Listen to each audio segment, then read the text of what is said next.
The market was loud, filled with shouting, smoke, and the smell of burning oil. Aliens from every corner of the galaxy crowded the dusty slave yard on Zarnok Prime.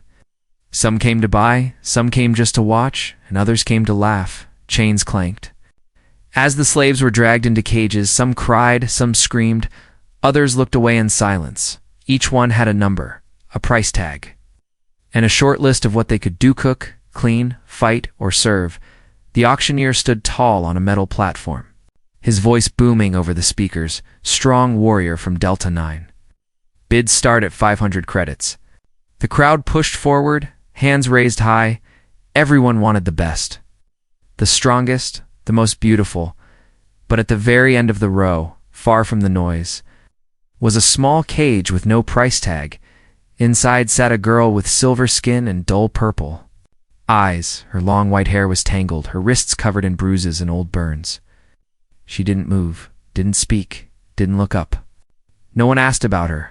No one cared. To them, she was broken, useless, forgotten. Till the human arrived. He was not like the others. No flashy clothes, no guards, no noise, just a quiet, middle-aged man with gray streaks in his beard and old. Boots covered in sand, he walked slowly, eyes scanning the cages. He passed by fighters, dancers, even the ones genetically enhanced. Then he stopped. He stood in front of the silent cage, looking down at the girl who didn't even raise her head. The auctioneer noticed and chuckled. That one? Worthless, sir. Not even on the list. Refuses to eat, won't speak. Might be mute or broken in the head. No refunds on trash like that. The human said nothing. He crouched down, looking closer. The girl slowly lifted her eyes, and for a second, their eyes met hers, full of fear, his full of something else, not pity, not disgust. Something she couldn't name. I'll take her, the man said quietly. The auctioneer laughed. You serious? She's not even look. I'll throw her in for 10 credits if you buy this red one from Terra X. The man shook his head. Just her. The crowd had stopped to stare. Whispers filled the air. Did he say just her? Is he mad? Thing's useless. But the man pulled out a small chip, handed it over, and signed the deal. The girl was released from the cage, her thin arms shaking as she stood. A guard handed the man a collar remote, but he dropped it on the ground without. Looking she might run, the guard warned. Let her. The man replied. They walked out of the slave yard in silence. The crowd watched in disbelief. The auctioneer shook his head. Still laughing. Humans are strange, he muttered. The girl stumbled as they walked toward the spaceport. Her legs were weak, her body fragile, but the man didn't rush her. He matched her slow pace, step by step, when they reached the ship. He opened the ramp and motioned her inside. She hesitated. This was always the part where pain began. New owner, new orders, new punishments. But no one shouted. No one hit her. The man simply said, Inside, if you want to. She stepped in. The ship was small, but clean. The lights were soft, not harsh. A warm smell of real food came from the kitchen unit. Not the rotten rations she was used to. He guided her to a seat and poured a cup of water. Placed it on the table. Then he walked away, giving her space. She stared at the water like it was a trap. Slowly, she reached out and drank it. Her hand shook the whole time. Later, he came back with a bowl of hot stew, set it in front of her. She stared again. Waiting for the slap, the order, the test, nothing. He sat across from her and spoke gently. I don't know your name. I won't force one on you. You don't have to talk. Not until you're ready. She blinked, confused. No one had ever spoken. Like that to her? Not in years, maybe not ever. He stood up and walked to the other room. Eat what you can. You'll be safe here. She looked at the bowl, then at the door he walked through. Safe. That word didn't exist in her world. She took the first bite. And for the first time in a long time, she didn't feel like property. She felt like maybe she was still something more, something human, asterisk. The girl sat quietly in the small room. Of the ship, the walls were smooth, painted a soft gray. A small window showed the stars moving slowly outside. She had never seen stars like this before, not without bars in the way. It had been 2 days since the human bought her. He had not touched her, not yelled, not ordered her around, only gave her food, water, and rest every time he entered. The room, he spoke gently, then left her alone. He was not like the others. But that made her even more afraid. She didn't know what he wanted yet, and that unknown felt dangerous. She didn't sleep much. Even though the bed was soft, even though the room was warm, her body still remembered cold floors and hard walls. Her mind still expected pain after kindness one morning. The human entered with a folded blanket and a small datapad in his hand. He placed the blanket near her feet and then sat on the floor instead of the chair. He didn't make her move, didn't try to get closer. He looked at her carefully, as if waiting for her to speak. She didn't. "I've been thinking," he said softly. "You deserve a name." She flinched. Names were for ownership, for control. Masters gave names when they wanted to break what was left of a slave's spirit, but the man smiled gently. "Not my name to give," he said. "I was hoping you'd pick one for yourself." Her eyes widened. She had never been asked that before. Her mind struggled to think. A name. Her own? "I'll help," the man offered. He tapped on the datapad and opened a simple list. "These are old Earth names. Some mean strong, some mean brave. Some just sound nice." He turned the screen so she could see. She didn't touch it, but she stared at the glowing words, slowly reading them in her mind. One name caught her attention. Leary. It was small, soft, not heavy like chains, not sharp like commands. It sounded light. She didn't speak, but she pointed to it. The man nodded. "Leary," he said. "It's a beautiful name." She looked away. Her throat tightened. Her chest felt strange, warm and cold at the same time. She had never been called beautiful before. He stood and placed the datapad on the table. "I'm Marcus, by the way," he said. "Not master, not sir, just Marcus." Leary didn't answer. But she remembered later that day she wandered slowly into the hallway. She moved like a shadow. Light on her feet, silent as a ghost, old. Habits stayed with her. Don't make noise. Don't be seen.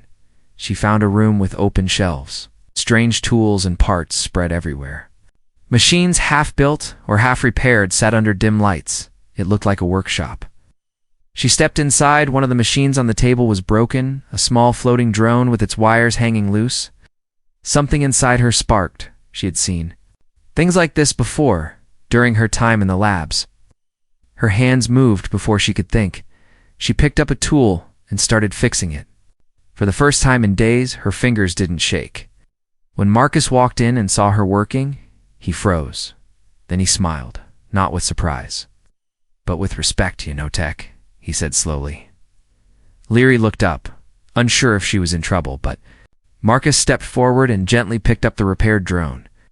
"You did this without a manual? That's rare." She nodded, just once. He stared at the drone, then at her.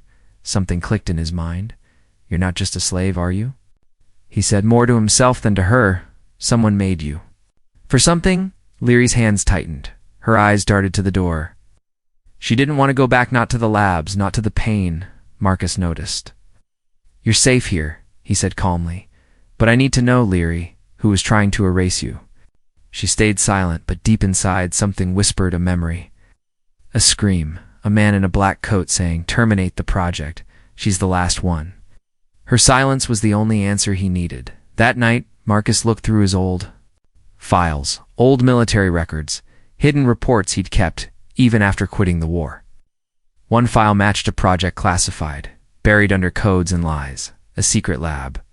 Testing alien minds to control machines without implants. Leary wasn't just a girl. She was the key to something powerful, something someone wanted buried forever. As she slept, curled up under the soft blanket, Marcus sat nearby, watching over her. His mind raced with questions. But one thing was clear. He hadn't bought a slave. He had rescued a mystery, and that mystery was finally starting to wake up. It was midnight on the ship. The engines hummed softly. Like a heartbeat echoing through metal walls, Leary sat awake on her bed, knees pulled to her chest. Staring at nothing, her mind was full of broken images, machines, wires, sharp lights. Screaming, she didn't remember everything, but the flashes were getting stronger, clearer, and for the first time in her life, she felt safe enough to remember Marcus had never asked her to speak. He didn't pressure her, didn't stare. He simply talked, told small stories about planets he'd visited, people he'd met. Sometimes she listened from her room, sometimes from the hallway, hidden behind the door. Tonight, something was different. Marcus sat in the control room, his voice low, speaking into a recorder. "Mission log," he said softly. "I don't know what she is, but she's not just." "Another experiment." He paused. "They tried to erase her, but she's still here. She's starting to come back to life, piece by piece."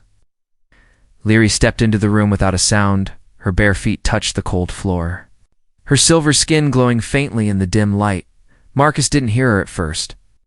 Then he turned and saw her. He didn't speak, didn't move, just waited. Leary opened her mouth.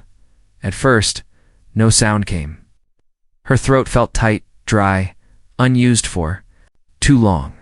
But then, in a soft, shaky voice, she whispered a question. "Why?" "Me." Marcus blinked. He leaned forward slowly, not to scare her, not to break the moment. "You want the truth?" he asked. Leary nodded. One time, her eyes were full of fear but also curiosity. "Something deeper. I saw the look in your eyes," Marcus said. "Not fear, not anger, just silence, like someone who stopped hoping." Leary said nothing, but her lips trembled. Her hands gripped the edge of the table for support. "I used to be a medic in the human outer forces," Marcus continued. "On one mission, we raided a lab. Found cages, like the one you were in. Most were already empty." He looked down. "We found bodies too. Some were still alive, but not for long. We were told to leave them. Protocol said we weren't allowed to interfere." He closed his eyes for a moment, then looked at her again. "I disobeyed. I saved one, a boy maybe 9 years old. He died 3 days later." Leary listened, her mouth slightly open. Her voice came again, still soft, but stronger this time.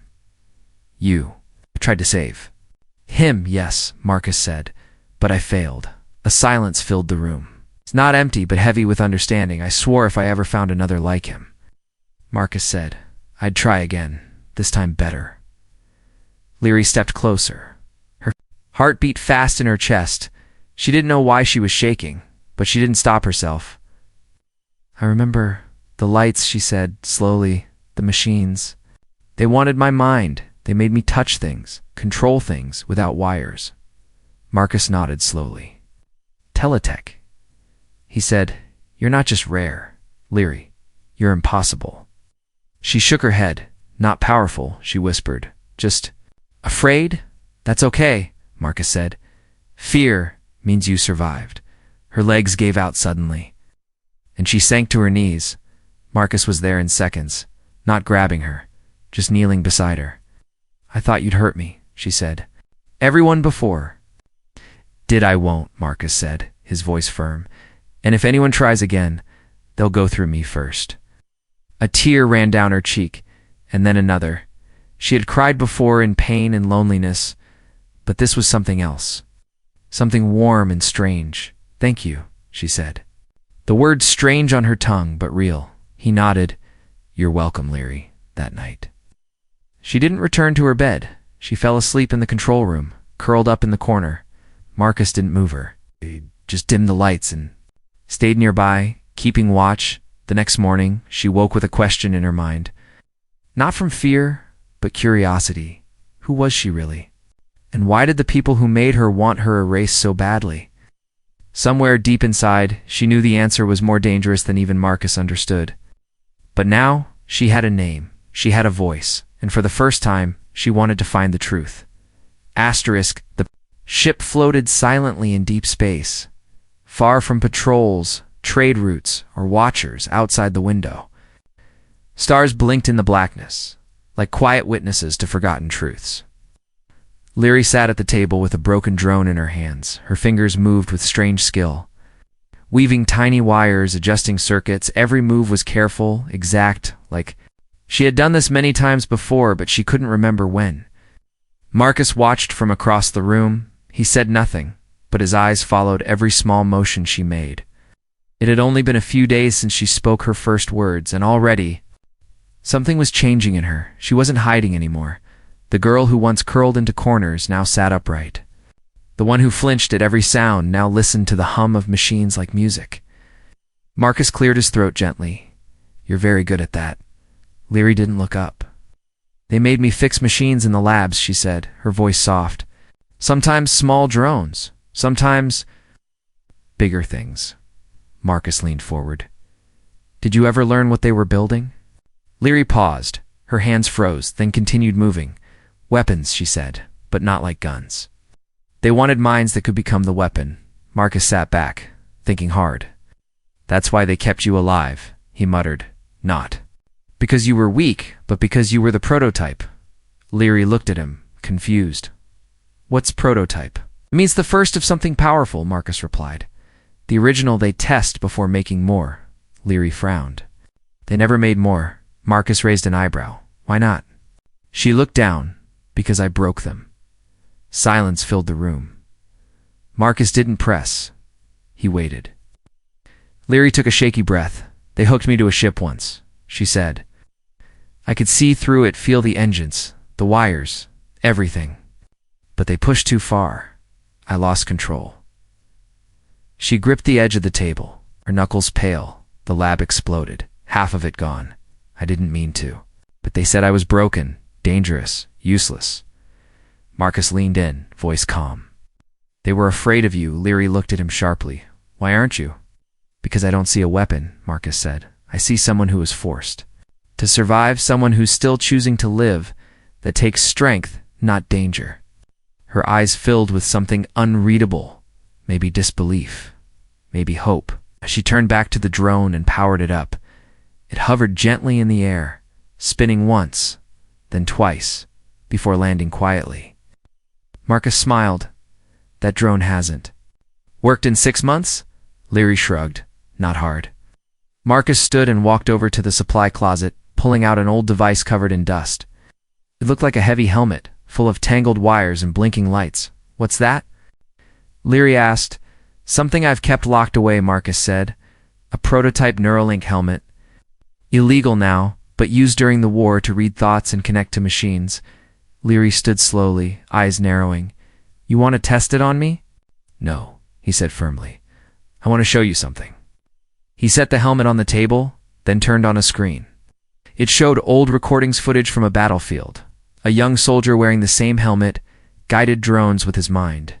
"Shut down enemy weapons, moved metal with thought. That was me, years ago," Marcus said quietly. "We had to learn control, or we'd burn out." Leary looked at him with new eyes. "You used your mind." "Too, yes," he said. "But only with training and tools. What you did without help." She sat down again, looking at the helmet. "Can I try it?" Marcus hesitated. "Only if you feel safe." She nodded. He helped her place the helmet on, gently adjusting it to fit her smaller head. Ow. The lights blinked once, then steadied. Leary closed her eyes. The room fell silent, then the drone beside her lifted into the air without wires, without sound. It moved smoothly, perfectly, like it wasn't flying, but floating through her thoughts. Marcus's mouth opened slightly, stunned. "That's impossible." The drone danced in the air, flew through a metal ring, then gently landed back on the table. Leary opened her eyes and removed the helmet. "Still think I'm worthless?" she asked quietly. Marcus stepped forward, not smiling this time, but serious. "Leary, you're the most valuable being I've ever met." She looked away, almost embarrassed. "Then why do I feel like they'll never stop hunting me?" Marcus's jaw tightened. "Because they won't," he said. "Not when they know you survived." She swallowed hard. "What do we do?" He walked to the controls and tapped in a new course. "We find the people who made you," he said, "and we burn every lab they ever built." Leary looked down at her hands. Maybe they had called her broken. Maybe they had thrown her away, but now she knew the truth. She was never worthless. She was unfinished. The ship had just entered a quiet region of space. Far from any star system, Marcus had chosen this route for a reason. No patrols, no traffic, no trackers, only silence. But silence doesn't last forever. Leary stood in the engine room, tightening. A fuel line. She was learning fast. Faster than even Marcus expected. Her mind understood systems the way others understood language. Suddenly, the lights flickered. Then again, Marcus's voice came over the speaker, calm but urgent. Leary, get to the cockpit now? She dropped the tool and ran when she entered the control room. She saw it outside the front window. A ship was approaching. Sleek black, no lights, no ID codes. Only one kind of ship moved like that. Hunter's Leary's chest tightened, her voice barely a whisper. They found me. Marcus didn't turn. To her, his hands flew over the console. They must have tracked your biosignature. Maybe the helmet triggered something.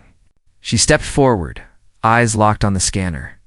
There's more than one, Marcus nodded. 3 ships, closing in.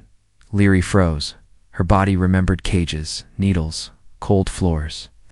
And masked faces, if they take me, she said. They'll erase me for good. Marcus stood, walked to a hidden panel, and pulled out a long metal case. Inside was a compact plasma rifle, old but well-maintained. You're not going back, he said firmly. Leary stared at the weapon, then looked at him. You're going to fight them alone? No, he said, handing her a smaller pulse blaster. We fight together. Her hands trembled as she held the weapon. I've never used one of these. He gave a short nod. Then you learn now. The first blast hit the ship moments. Later, the hull shook. Alarms flashed red. Marcus dropped into the pilot's seat and began evasive maneuvers. The enemy ships followed like wolves, sending pulse waves to disable their systems. They're not trying to destroy us, Leary realized. They want me alive. Exactly, Marcus replied. Which gives us one advantage: they won't fire the killing shot? The ship dived through an asteroid belt, using the rocks as cover. Marcus swerved and spun. Dodging incoming fire, Leary held onto the side rail, her knuckles white. One of the enemy ships clipped a rock and exploded, debris scattering through space. Marcus grinned, one down. But the remaining 2 ships adapted fast. One began jamming their signals. The other fired a magnetic hook that latched onto their rear engine. We're caught, Marcus muttered, before Leary could answer. The ship jerked hard, pulled backward. Then, with a hiss, the lights went out. The backup lights flickered on dim and red. A warning flashed on the console. Boarding in progress. Marcus turned to Leary. Go to the storage bay. There's a vent system there. Hide inside. They don't know I'm not alone yet. No, she said quickly, her voice stronger than before. I won't leave you. He grabbed her shoulders, eyes fierce. This isn't about me, Leary. It's about what they'll do to you. You don't know what kind of people built those labs. I do, she said sharply. That's why I won't let them take me again? Marcus stared at her, then gave a small nod. All right, then we hold the line together. The airlock door began to glow, plasma cutters slicing through the metal. The sound was like a scream, long and slow. Leary crouched behind a crate, weapon ready. Her hands were shaking, but not from fear, from fury. The door burst open. 3 figures stepped through in dark armor, faces hidden behind helmets. One held a scanner that beeped the moment it pointed at Leary. There, he growled. Target located. Before he could move, Marcus fired. The first shot hit center mass, throwing the man backward. Leary fired next, hitting another in the leg. But the third was faster. He threw an energy snare that wrapped around Marcus's chest, shocking him. Hard. Marcus fell to the floor with a cry. Leary screamed, something inside her snapping loose. She dropped the blaster and held out her hand. Her mind reached for the ship, the circuits. The power lines, the lights, everything answered her. The lights exploded, the walls shook, the hunter's helmet sparked and shattered. His body was thrown back like a rag doll, smashing into the wall. Then silence. Smoke rose from the floor. The air smelled of metal and fire. Leary ran to Marcus. Pulling the snare off him, his chest was burned, but he was still breathing. You ... did that. He whispered, blinking through the pain. I didn't mean to, she said, voice shaking. It just happened. He coughed a dry laugh. Remind me never to make you angry. She smiled faintly, even through her fear. I told you I wasn't. Worthless. No, Marcus said, struggling to sit up. You're something they couldn't control. Outside, the remaining enemy ship retreated, scared or waiting for backup, but Leary didn't care. They came for her, and she sent them running. Asterisk, the ship floated quietly in a dead zone of space. The stars were far, and the systems were silent. Inside, Leary stood by the medical bed, watching Marcus breathe slowly under a healing wrap. His chest still burned from the energy snare, but he was alive. She had saved him, not with a weapon, but with her mind. Still, she couldn't stop shaking. Her hands wouldn't stay still, not because of fear, because of what she had done, what she had become. Leary turned away from the bed and walked to the mirror across the small room. She looked into her own eyes, the girl who had once curled. Inside a cage was gone. In her place stood someone else. Someone the galaxy would never cage again. Footsteps echoed behind her, slow, quiet, familiar. She turned as Marcus limped into the room, still weak, but standing. You should be resting, she said softly. He smiled through the pain and missed the moment you finally become who you were meant to be. Leary looked down, unsure what to say. Marcus sat on the edge of the bed, breathing slowly. You did something no one else could. You broke them, Leary. With nothing but your thoughts. They'll come back, she said, her voice low with more ships, more weapons. They always do.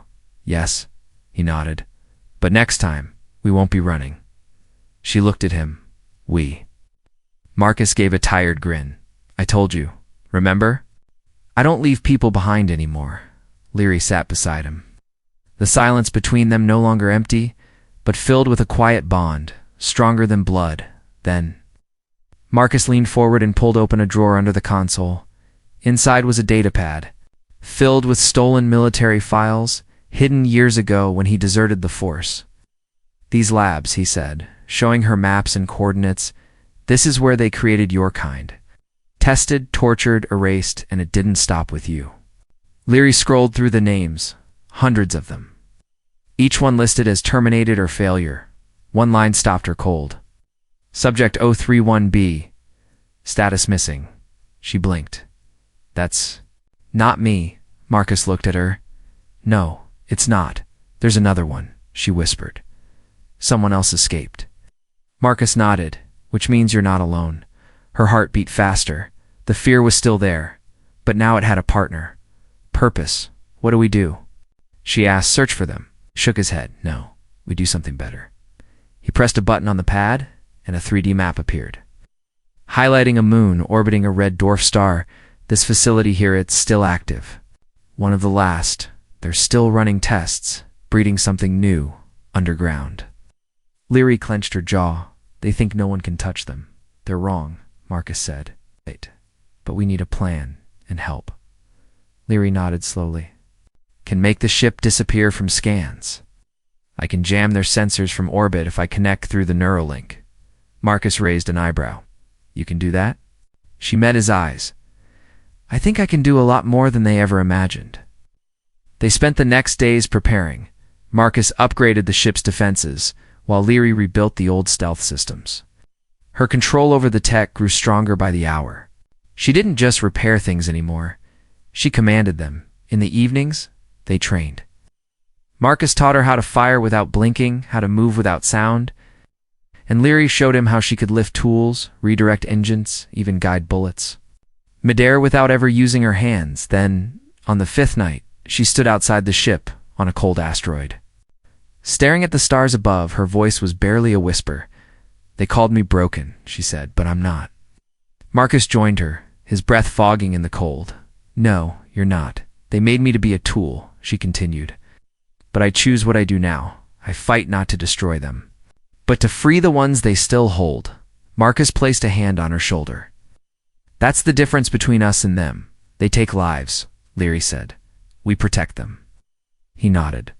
That's why it's worth fighting for. And just like that, she wasn't just a survivor. She was a soldier, a protector, a storm waiting to strike. The lab sat buried under the red soil of a forgotten moon, a fortress disguised as a crater, hidden from scanners, protected by shields, guarded by men who thought no one would dare come close. but they had never met her above the moon.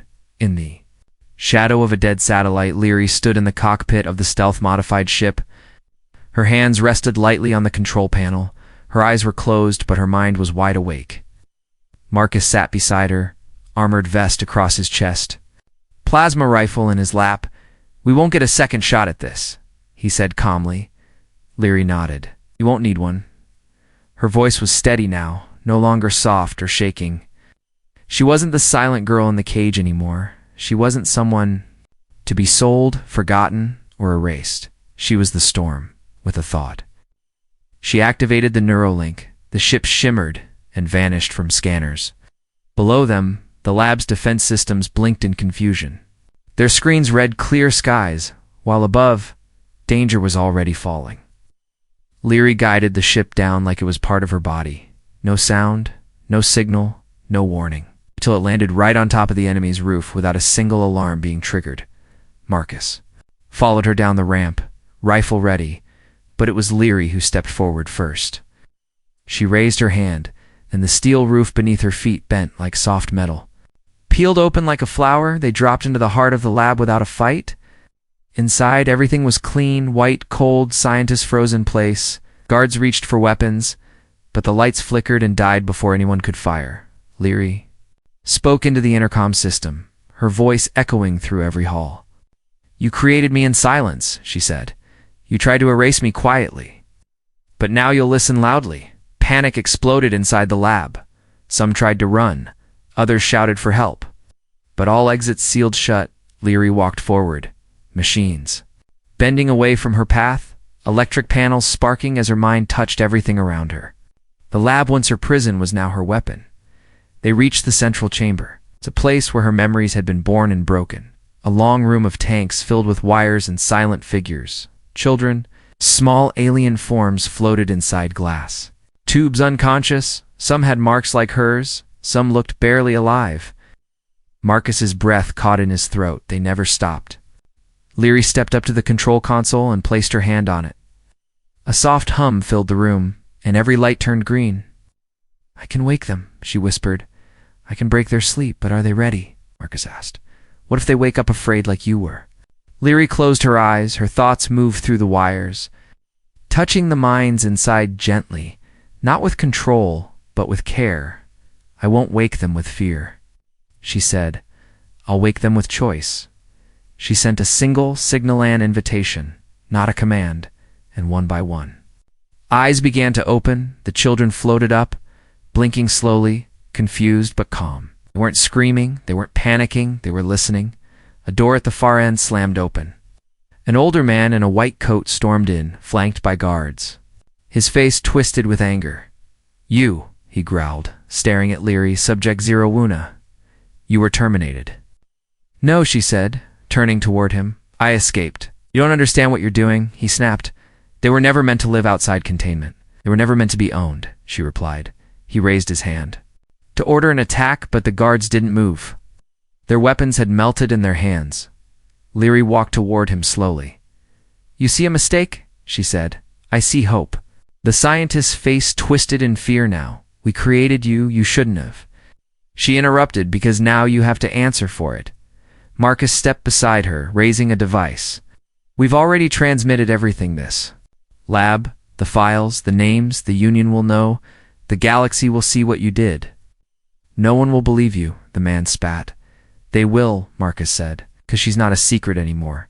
Behind them, the children floated out of their tanks, some walking, some crawling, all of them free. Leary looked at them and smiled.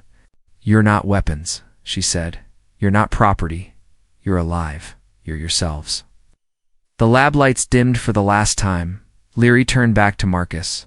"Let's go home." He raised an eyebrow. "Where's home?" She looked at the stars above. "Wherever we're not hunted. Wherever they can be safe."